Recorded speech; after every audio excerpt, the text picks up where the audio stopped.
wabarakatuh. Perkenalkan, saya Ibu Sukaisi, mengajar di SDN Cikarang Timur 19 Petang, mengajar di kelas 2, dan saya akan mengadakan wawancara dengan Kepala Sekolah SDN Cikarang Timur 19 Petang, yaitu Bapak Aan Supriyadi. Sebelumnya saya telah disupervisi oleh Bapak Aan sebagai kepala sekolah, yang mana dalam mengajar itu saya menemui beberapa kendala atau masalah yang berasal dari peserta didik. Di antaranya yaitu kurangnya motivasi belajar anak, kemudian tidak bersemangatnya anak datang ke sekolah.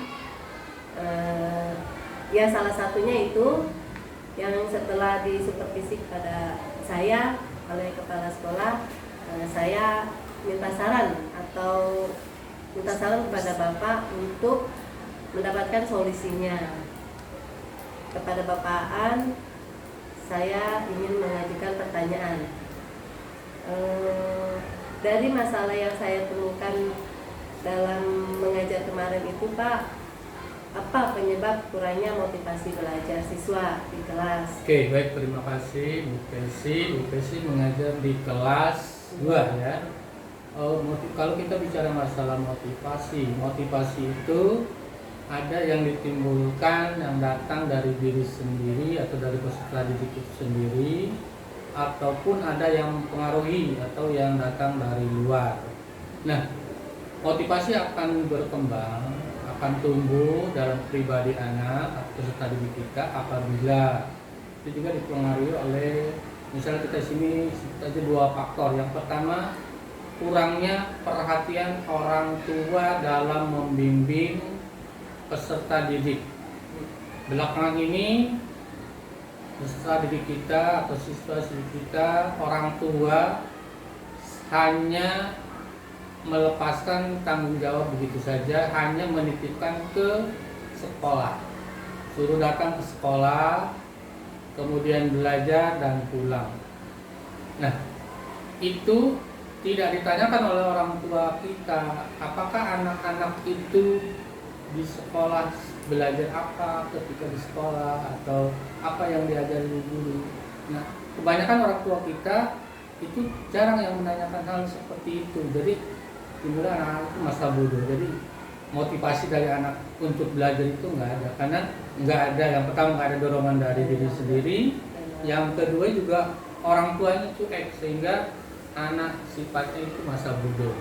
Yang kedua juga guru juga menjadi sumber utama juga, karena guru tidak mengetahui perkembangan peserta didik. Kemudian guru juga kurang memahami karakteristik siswa. Nah, sekarang kan di kurikulum Merdeka itu kita dalam menyajikan pembelajaran adalah harus berpusat kepada peserta didik. Jadi apapun kejadian di ruang kelas itu yang diutamakan adalah peserta didik kita.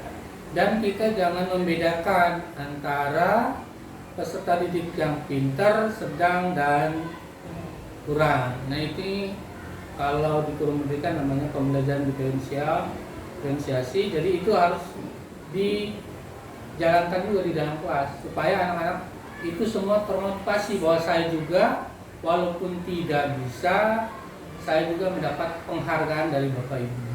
Jadi kita kadang-kadang hanya memperhatikan anak-anak kita yang pintar aja, sementara yang di bawahnya tidak diperhatikan. Jadi anak-anak merasa, saya percuma datang ke sekolah, saya datang ke sekolah aja cuma dicuekin sama Bapak dan Ibu guru, sehingga akhirnya tidak timbul keinginan untuk mau belajar. Oke, terima kasih jawaban saya. Terima kasih Bapak telah memberikan masukan kepada saya tentang kurangnya motivasi belajar dari anak. Kemudian pertanyaan yang keduanya yaitu, apa penyebab rendahnya motivasi belajar peserta didik di kelas? Kembali lagi tadi, penyebab rendahnya motivasi belajar itu Kalau kita lanjutkan dari yang tadi adalah kurang perhatian daripada orang tua. Kemudian kedua tadi kurang perhatian dari bapak dan ibu guru. Yang ketiga kalau kita lanjutkan dari rendahnya motivasi belajar itu adalah kurangnya kita itu kurangnya pertemuan atau boleh dikatakan Tatap muka. parenting ya, boleh dikatakan parenting antara orang tua dengan guru di sekolah itu sangat kurang sekali, sehingga pemahaman orang tua tentang bagaimana mendidik, mengajar anak-anaknya ketika di rumah itu sangat kurang sekali. Itu juga salah satu penyebab rendahnya motivasi belajar putra putri kita. Jadi orang tua itu Sibuk. jangan terlalu sibuk dengan alasan sibuk bekerja di luar sehingga kurang memperhatikan perkembangan anak-anaknya. Nah, itu juga akan mempengaruhi daripada motivasi belajar serta didik. Kalau anak-anak ingin termotivasi terus, setiap hari pulang dari sekolah selalu ditanyakan, apa yang telah kamu terima di sekolah? Kemudian berapa nilainya? Senangkah kamu belajar pada hari ini? Atau ada hal-hal yang tidak menyenangkan di sekolah pada pagi hari ini atau siang hari ini?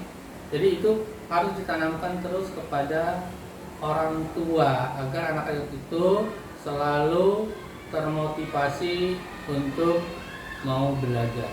Kalau itu tidak dilaksanakan sama orang tua masa bodoh, jadi anaknya juga masa bodoh. Saya nggak diapa-apain sama bu